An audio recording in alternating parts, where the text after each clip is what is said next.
Friends, welcome to Neetha's taste land. നമ്മൾ ഇന്ന് ചെയ്യാൻ പോകുന്നത് ഒരു അച്ചാറിന്റെ റെസിപ്പിയാണ്. അച്ചാറിന്റെ റെസിപ്പി എന്ന് പറഞ്ഞിട്ടുണ്ടെങ്കിൽ നമുക്ക് ഈ ഓണം സീസണിൽ മാത്രം അവൈലബിൾ ആകുന്ന നാരങ്ങയാണ് നമ്മുടെ കറി നാരങ്ങ അല്ലെങ്കിൽ വടുകപ്പുളി നാരങ്ങ എന്ന് പറയുന്നത്. അപ്പോൾ ആ നാരങ്ങ ഉപയോഗിച്ചിട്ട് നമുക്ക് വളരെ ഈസി ആയിട്ട് ഉണ്ടാക്കാൻ പറ്റിയ ഒരു അച്ചാറുണ്ട്. ഇതിപ്പോ നമ്മൾ എന്താണെന്ന് വെച്ചിട്ടുണ്ടെങ്കിൽ സാധാരണ സദ്യയിലാണ് ഈ അച്ചാർ ഉണ്ടാക്കാറുള്ളത്. അപ്പൊ സദ്യക്ക് വേണ്ടിയിട്ട് നമ്മൾ പ്രിപ്പയർ ചെയ്തിട്ട് 2 ദിവസത്തിന് ശേഷം എടുത്ത് ഫ്രിഡ്ജിൽ വെച്ചില്ല എന്നുണ്ടെങ്കിൽ അച്ചാർ വേഗം തന്നെ മോശമായി പോകും. അതാണെന്ന് വെച്ചാൽ നമ്മൾ ബാക്കിയുള്ള അച്ചാറുകൾ ചെയ്യുന്ന പോലെ തന്നെ ചെയ്യുന്ന റെസിപ്പിയെല്ലാം കുറച്ച് വ്യത്യാസമുണ്ട്. ഇപ്പൊ നമ്മൾ നമ്മുടെ ചെറുനാരങ്ങയൊക്കെ അച്ചാർ ഉണ്ടാക്കുമ്പോൾ എന്താണെന്ന് വെച്ചിട്ടുണ്ടെങ്കിൽ നാരങ്ങ ആകെ ഏറ്റിട്ടൊക്കെയാണല്ലോ നമ്മൾ അച്ചാർ ഉണ്ടാക്കിയത്. അപ്പൊ അതുപോലെ കൂടുതൽ നാള് ലാസ്റ്റ് ചെയ്യുന്ന ഒരു അച്ചാറല്ല. നമ്മൾ അച്ചാർ ഉണ്ടാക്കിയതിന് ശേഷം 1 മാസത്തിനുള്ളിൽ തന്നെ യൂസ് ചെയ്ത് തീർക്കുകയാണെങ്കിൽ അത് വളരെ നന്നായിരിക്കും. ഇല്ലാന്നുണ്ടെങ്കിൽ നമ്മൾ ഫ്രിഡ്ജിൽ തന്നെ വെച്ചിട്ട് വേണം ഈ അച്ചാർ സൂക്ഷിക്കാൻ. അതുകൊണ്ടാണ് എടുത്തു പറയുന്നത്. മറ്റുള്ള അച്ചാറുകൾ പോലെ ഇപ്പൊ നമ്മുടെ മാങ്ങച്ചാറ് പാക്കിയച്ചാറൊക്കെ പോലെ ചീത്തയായി പോവാതിരിക്കുന്ന അച്ചാറല്ല, വേഗം തന്നെ മോശമായി പോവും. പിന്നെ ഈ നാരങ്ങ ഉപയോഗിച്ചിട്ട് തന്നെ നമുക്ക് മോശമായി പോവാത്ത രീതിയിൽ അച്ചാർ ഉണ്ടാക്കാം. ഞാനിതിപ്പോ വേഗം ചെയ്യുന്നേ ഉള്ളൂ, പെട്ടെന്ന് തന്നെ ഉണ്ടാക്കാൻ പറ്റുന്ന ഒരു അച്ചാർ എന്നുള്ള രീതിയിൽ ചെയ്യുന്നേ ഉള്ളൂ. മോശമായി പോവാത്ത രീതിയിലുള്ള അച്ചാർ എങ്ങനെയാണെന്ന് പിന്നീട് ഒരു ദിവസം നമുക്ക് ചെയ്യാം. അപ്പോ എല്ലാവരും ഈ അച്ചാർ ഉണ്ടാക്കിയതിനു ശേഷം ഫ്രിഡ്ജിൽ തന്നെ സൂക്ഷിക്കാൻ പ്രത്യേകം ശ്രദ്ധിക്കുക. അത്ര മാത്രമേ ഉള്ളൂ. അപ്പൊ നമുക്ക് പോയിട്ട് നമ്മുടെ അച്ചാർ എങ്ങനെയാണ് ഉണ്ടാക്കുന്നത് നോക്കാം. നിങ്ങൾ ആദ്യമായിട്ടാണ് ഈ ചാനൽ കാണുന്നതെങ്കിൽ സബ്സ്ക്രൈബ് ബട്ടൺ ക്ലിക്ക് ചെയ്തതിന് ശേഷം അതിന്റെ റൈറ്റ് സൈഡിൽ കാണുന്ന ബെൽ ഐക്കണിലും കൂടി ക്ലിക്ക് ചെയ്യുക. അപ്പോൾ ഞാൻ അപ്ലോഡ് ചെയ്യുന്ന എല്ലാ വീഡിയോകളും ഉടൻ തന്നെ നിങ്ങളിലേക്ക് എത്തുന്നതായിരിക്കും.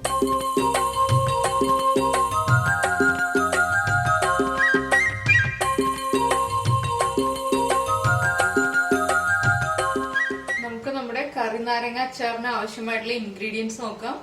നമ്മൾ ഒരു നാരങ്ങ എടുത്തിട്ടുണ്ട്, അതുപോലെ തന്നെ പച്ചമുളക്, കറിവേപ്പില, ഇഞ്ചി, വെളുത്തുള്ളി. ഇത് നമ്മൾ ഉലുവ ഡ്രൈ റോസ്റ്റ് ചെയ്ത് പൊടിച്ചു വെച്ചിരിക്കുന്നതാണ്. അതുപോലെ കായപ്പൊടി എടുത്തിട്ടുണ്ട്, കടുക്, മഞ്ഞൾപ്പൊടി, പഞ്ചസാര, ഉപ്പ്. ഈ അച്ചാറിൽ നമ്മൾ മുളക് പൊടി ചേർക്കില്ല. ഈ അച്ചാറിന്റെ കളർ ഒരു യെല്ലോ ഷെയ്ഡാണ് വരുന്നത്. അതുകൊണ്ടാണ് നമ്മൾ ഇതിൽ മഞ്ഞൾപ്പൊടി മാത്രം ചേർക്കുന്നത്. ഇതിപ്പോ നമ്മള് ഒരു വലിയ ഉണ്ട വെളുത്തുള്ളി പൊളിച്ചെടുത്തിട്ടുണ്ട്, അതുപോലെ 2 പീസ് ഇഞ്ചി, ഒരു 3 ടേബിൾ സ്പൂൺ ഇഞ്ചി ഉണ്ട്. ചെറിയ വെളുത്തുള്ളി നമ്മൾ അങ്ങനെ തന്നെയാണ് എടുത്തിരിക്കുന്നത്. വലിയ വെളുത്തുള്ളി വരുന്നത് മാത്രം ഒന്ന് 2ആയിട്ട് കട്ട് ചെയ്തെടുക്കുക. അതുപോലെ തന്നെ ഇതിപ്പോ 6 പച്ചമുളക് കട്ട് ചെയ്തെടുത്തതാണ്. നമ്മുടെ കയ്യിലുള്ള പച്ചമുളകിന്റെ എരിവ് അനുസരിച്ച് പച്ചമുളകിന്റെ എണ്ണം തീരുമാനിക്കാം. ആദ്യം നമുക്ക് ഈ നാരങ്ങ ഒന്ന് കട്ട് ചെയ്തെടുക്കാം. നമ്മളിപ്പോ ഒരു നാരങ്ങയ്ക്കുള്ള ഇൻഗ്രീഡിയൻസ് ആണ് ഈ പറഞ്ഞത്. ആദ്യം നമ്മൾ നാരങ്ങ കട്ട് ചെയ്യുമ്പോൾ ഈ തുമ്പങ്ങ് കട്ട് ചെയ്ത് കളയുക. നമ്മൾ കട്ട് ചെയ്യുമ്പോൾ യെല്ലോ കളർ മുഴുവൻ കട്ട് ചെയ്ത് കളയുക. പിന്നെ നമ്മുടെ അച്ചാറിന് ആവശ്യമുള്ള ഇൻഗ്രീഡിയൻസ് എന്തൊക്കെയാണെന്ന് എല്ലാവർക്കും അറിയാവുന്നതാണ്, എങ്കിലും ഞാൻ പറയാം. നമ്മൾ ഈ നാരങ്ങ കട്ട് ചെയ്യുന്നതിന് മുന്നേ ആയിട്ട് തന്നെ കുറച്ച് വെള്ളം തിളപ്പിച്ച് വെക്കുക. വെറുതെ വെള്ളം തിളപ്പിച്ച് വെക്കുക. എന്ന് വെച്ചിട്ടുണ്ടെങ്കിൽ വെള്ളത്തിന്റെ ചൂട് മാറാൻ വേണ്ടിയിട്ടാണ് വെള്ളം തിളപ്പിച്ച് വെക്കുന്നത്. പിന്നെ നമുക്ക് നമ്മുടെ നല്ലെണ്ണയും വിനീഗറും വേണം. ഞാനിപ്പോ ഈ നാരങ്ങയുടെ തൊലി മുഴുവൻ കളഞ്ഞതിന് ശേഷം കാണിച്ചു തരാം കേട്ടോ. നന്നായി വാഷ് ചെയ്തതിന് ശേഷം തൊലി കളഞ്ഞെടുക്കുക. നമ്മളിപ്പോ നമ്മുടെ നാരങ്ങയുടെ തൊലി കംപ്ലീറ്റ് കളഞ്ഞെടുത്തിട്ടുണ്ട്. ഇതുണ്ട്, ആ മഞ്ഞ പോർഷൻ കംപ്ലീറ്റ് കളഞ്ഞു. ഞാനിപ്പോ ഇത് പീലർ യൂസ് ചെയ്തിട്ടാണ് കേട്ടോ തൊലി കളഞ്ഞത്. പീലർ യൂസ് ചെയ്തിട്ട് തൊലി കളയാൻ കത്തിയേക്കാൾ ഈസിയാണ്, അതുകൊണ്ടാണ് പീലർ യൂസ് ചെയ്തിട്ട് കളഞ്ഞത്. ഇനിയിപ്പോ നമുക്കിത് കട്ട് ചെയ്യാം. കട്ട് ചെയ്തതിന് ശേഷം നമ്മൾ ഈ സീഡ്സും ഈ നടുക്കുള്ള പോർഷൻ ഉണ്ടല്ലോ, ആ നാരങ്ങയുടെ തിക്നെസ് ഉള്ള പോർഷൻ, അതൊന്ന് റിമൂവ് ചെയ്ത് കളയാം.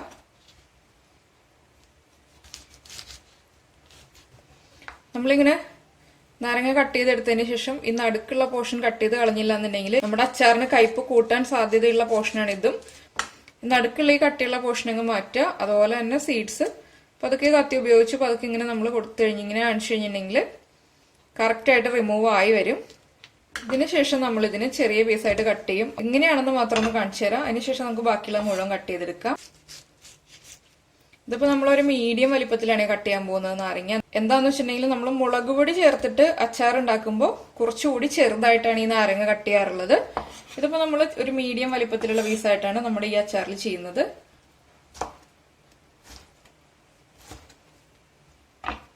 ഈ ഒരു വലിപ്പത്തിലുള്ള പീസ് ഉണ്ടല്ലോ, ഈ വലിപ്പത്തിലാണ് നമ്മൾ കട്ട് ചെയ്തെടുക്കുന്നത്. അപ്പൊ നമുക്ക് നാരങ്ങ മുഴുവൻ ഈ വലിപ്പത്തിൽ കട്ട് ചെയ്തെടുക്കാം.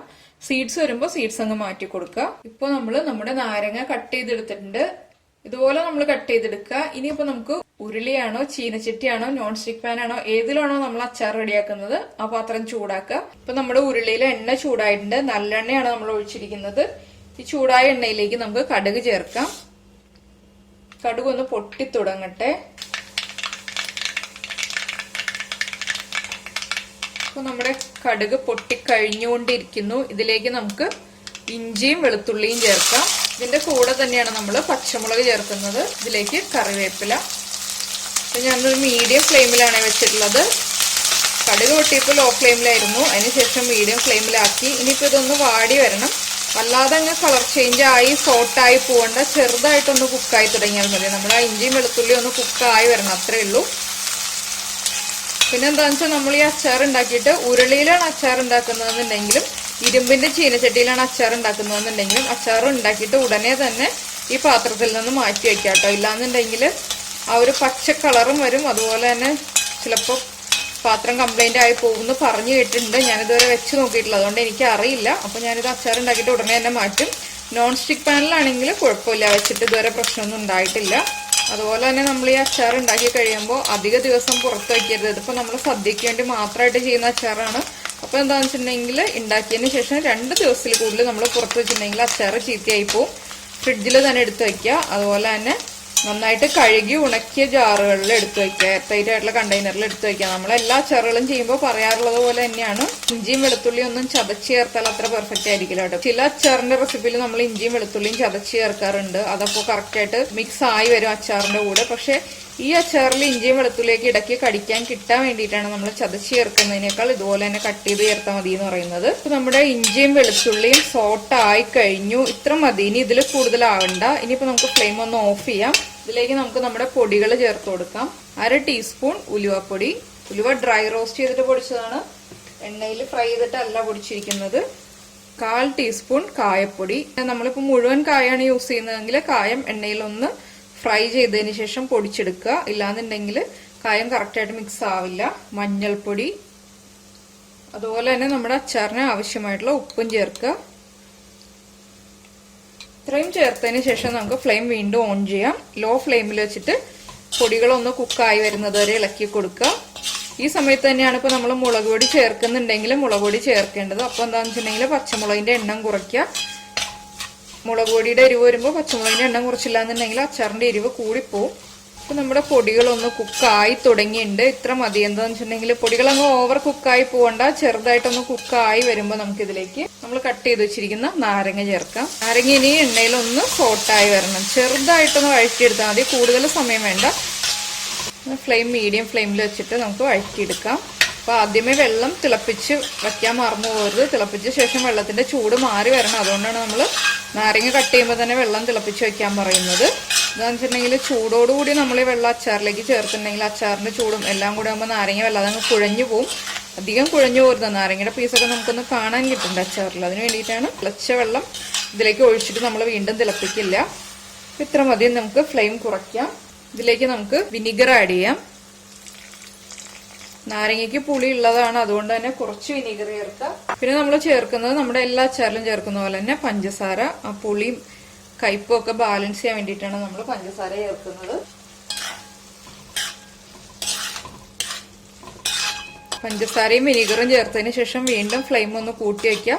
ആദ്യം നമ്മൾ 1 മിനിറ്റാണ് നാരങ്ങ ഇട്ടിട്ടൊന്ന് സോട്ട് ചെയ്തത്. ഇതിപ്പോ ജസ്റ്റ് ആ വിനീഗർ ഒന്ന് തിളച്ചു വരിക, അത്രേ ഉള്ളൂ കേട്ടോ. ഒന്ന് മിക്സ് ആയി വരിക. ഇനിയിപ്പോ നമുക്ക് 2-3 ഓപ്ഷൻസ് ഉണ്ട്. നമ്മുടെ അച്ചാറിന്റെ ചാറിന് കുറച്ച് കൂടുതൽ ഗ്രേവി വേണമെന്നുണ്ടെങ്കിൽ കൂടുതൽ വെള്ളം ചേർക്കാം. ഒട്ടും തന്നെ ഗ്രേവി വേണ്ടെന്നുണ്ടെങ്കിൽ ഈ ഒരു സ്റ്റേജ് ആകുമ്പോൾ നമുക്ക് ഓഫ് ചെയ്തിട്ട് ഇതുപോലെ തന്നെ സെർവ് ചെയ്യാം. ഞാനിപ്പോൾ എന്താ ചെയ്യാൻ പോകുന്നത് വെച്ചിട്ടുണ്ടെങ്കിൽ ഇതിലിപ്പോൾ കുറച്ച് ഗ്രേവിയേ ഉള്ളൂ.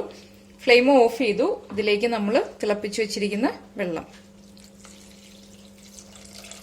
ഏകദേശം 1/2 കപ്പ് വെള്ളം ചേർത്തിട്ടുണ്ട്. ഇത്ര മതി. ഈ ഒരു ലൂസായിട്ടുള്ള രീതിയിലാണ് ഞാനിതിപ്പോൾ അച്ചാർ റെഡിയാക്കി എടുത്തത്. ഇത് മതി. ഇനിയിപ്പോൾ ഇതിന്റെ ചൂട് മാറി കഴിയുമ്പോൾ നമുക്ക് സെർവ് ചെയ്യാം. ഇത് ഇന്ന് തന്നെ കഴിച്ചിട്ടുണ്ടെങ്കിൽ ഒട്ടും ടേസ്റ്റ് ഉണ്ടാവില്ല. 2 ദിവസത്തിന് ശേഷമേ അച്ചാർ കറക്റ്റായിട്ട് നമ്മുടെ നാരങ്ങയിലേക്ക് എരിവും എല്ലാം പിടിക്കുള്ളൂ. അതുപോലെ തന്നെ നമ്മൾ ചേർത്തിരിക്കുന്ന പൊടികളും എല്ലാം പിടിക്കുള്ളൂ. അതിനുശേഷം മാത്രം യൂസ് ചെയ്യാം. 2 ദിവസം കഴിഞ്ഞിട്ടുണ്ടെങ്കിൽ എടുത്ത് ഫ്രിഡ്ജിൽ തന്നെ സൂക്ഷിച്ചു വെക്കാം. അപ്പൊ ഇതാ നമ്മുടെ അച്ചാർ നന്നായിട്ട് ചൂട് മാറി കഴിഞ്ഞു. ഞാൻ അച്ചാർ ഉണ്ടാക്കിയിട്ട് ഉടനെ തന്നെ ഇതുപോലെ ഒരു ബൗളിലേക്ക് മാറ്റി വെച്ചതാണ്. എന്താണെന്ന് വെച്ചിട്ടുണ്ടെങ്കിൽ നമ്മൾ ഉരുളിയിലാണല്ലോ അച്ചാർ ഉണ്ടാക്കിയത്, അതുകൊണ്ടാണ് ഞാൻ വേഗം തന്നെ മാറ്റിയത്. ഇപ്പൊ കറക്റ്റായിട്ട് ചൂട് മാറി കഴിഞ്ഞു. പക്ഷെ ഇന്ന് ഞാനിതിപ്പോ എടുത്തിട്ട് ഫ്രിഡ്ജിൽ വെക്കില്ല, 2 ദിവസം കഴിഞ്ഞിട്ട് എടുത്ത് ഫ്രിഡ്ജിൽ വെക്കുള്ളൂ. അപ്പോൾ ഈ ഒരു കൺസിസ്റ്റൻസി ഇത് കണ്ടോ, നമ്മൾ 1/2 കപ്പ് വെള്ളം ചേർത്തിട്ട് ഈ ഒരു കൺസിസ്റ്റൻസിയിലാണ് വന്നിരിക്കുന്നത്. ഇതിലും കുറച്ചുകൂടി ലൂസായിട്ട് അച്ചാർ വേണമെന്നുണ്ടെങ്കിൽ കുറച്ചുകൂടി വെള്ളം ചേർക്കുക. അപ്പൊ എപ്പോഴും ഓർക്കുക, നമ്മൾ തിളപ്പിച്ച് ചൂട് മാറിയ വെള്ളം തന്നെ ചേർക്കുക. വെള്ളം ചേർത്തതിന് ശേഷം വീണ്ടും തിളപ്പിക്കരുത്. അത്രേ ഉള്ളൂ ഈ അച്ചാറിൽ ശ്രദ്ധിക്കാനുള്ള കാര്യങ്ങൾ. അച്ചാർ ഫൈനലായിട്ട് വരുമ്പോൾ ഈ ഒരു കളറായിരിക്കും. അതാണ് ഞാനിപ്പോ ജസ്റ്റ് ഇത് കാണിച്ചു തരാൻ വേണ്ടിയിട്ട് ഇങ്ങനെ എടുത്തോന്നേ ഉള്ളൂ. ഇതുപോലെ അത്യാവശ്യം ചെറിയ തിക്നെസ് ഉള്ള ഗ്രേവി ആയിരിക്കും. അപ്പൊ കുറച്ചുകൂടി ലൂസായിട്ടുള്ള ഗ്രേവി വേണം എന്നുള്ളവര് ഞാൻ പറഞ്ഞ പോലെ ചെയ്യാം. എല്ലാവരും സദ്യയില് അച്ചാർ ഉണ്ടാക്കി കഴിച്ചതിന് ശേഷം എടുത്ത് ഫ്രിഡ്ജിൽ വെക്കുക. അതുപോലെ തന്നെ ഫീഡ്ബാക്ക് അറിയിക്കുക. അതുപോലെ ലൈക്ക് ചെയ്യുക, ഷെയർ ചെയ്യുക, കമന്റ് ചെയ്യുക. സബ്സ്ക്രൈബ് ചെയ്യാത്ത ആളുകൾ സബ്സ്ക്രൈബ് ചെയ്യുക. നമുക്ക് നമ്മുടെ അടുത്ത റെസിപ്പിയുമായിട്ട് അടുത്ത ദിവസം കാണാം. താങ്ക് നമ്മുടെ ചാനലിൽ പ്ലേലിസ്റ്റ് എന്ന് പറഞ്ഞ ഓപ്ഷൻ സെലക്ട് ചെയ്തതിന് ശേഷം നമ്മൾ അതിൽ ഓണം സദ്യ റെസിപ്പീസ് എന്ന് പറഞ്ഞ പ്ലേലിസ്റ്റ് ക്രിയേറ്റ് ചെയ്തിട്ടുണ്ട്. അതിൽ നോക്കുകയാണെങ്കിൽ നമ്മൾ ഇതുവരെ ചെയ്തിട്ടുള്ള എല്ലാ സദ്യ റെസിപ്പീസിൻ്റെയും വീഡിയോ ഉണ്ട്. അപ്പോൾ അതിൽ നിന്ന് നമുക്ക് ഈസി ആയിട്ട് വീഡിയോസ് സെലക്ട് ചെയ്യാം. അതുപോലെ തന്നെ മറ്റുള്ള റെസിപ്പീസിനും പ്ലേലിസ്റ്റ് ക്രിയേറ്റ് ചെയ്തിട്ടുണ്ട്.